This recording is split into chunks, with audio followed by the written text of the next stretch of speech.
iScrappers, Tom from the iScrap app, and we had a fellow iScrapper ask us a question about THHN and whether or not it's worth stripping. So we wanted to shed a little light in our opinion on whether or not it's worth stripping. Now, as you can see right here, I have a couple of examples of THHN.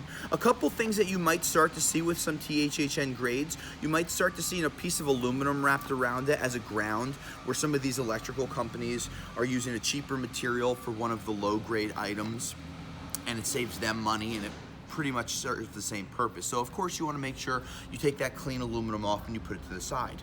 Now when it comes to copper like this THHN is about 72 to 75% copper and 25% plastic. So when you look at an end like this, you have to weigh, literally and metaphorically, your time versus the return. So if you sell this today, and let's say you sell it as is for $1 per pound. We don't like to put real numbers on because who knows when you're watching this video. If it's worth $1 a pound today and there's 100 pounds, you get $100. Now, if Bear Bright is worth $1.50 a pound and you strip this, you're gonna end up having 75 pounds of copper. And when you do the math, it comes out to about $115 to $117. So you will be making 15 to 17 bucks more than you would selling it as is. But you have to take into account a lot of different things. One, how long does it take for you to strip it? Do you have a good stripper? Do you have an efficient method? Have you gotten cut in the past stripping things like this?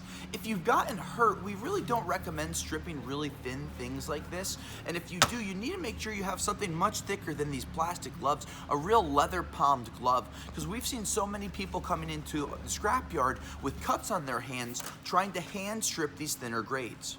Now there are some nice wire strippers out there that will strip some of the thinner grades of copper wire, the THHN, but we still recommend looking around, trying it, and weighing your time versus the return. If it takes you 3 hours to strip 100 pounds, well, all right, you made an extra 16, 17, 20 bucks, but 3 hours into $20 means that your time was worth $6 to $7 an hour.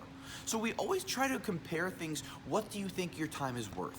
If you think your time is worth that, or you have nothing better to do, by all means strip it.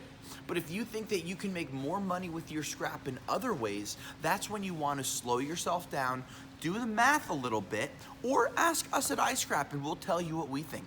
This is Tom from the iScrap app, and we'll scrap you later.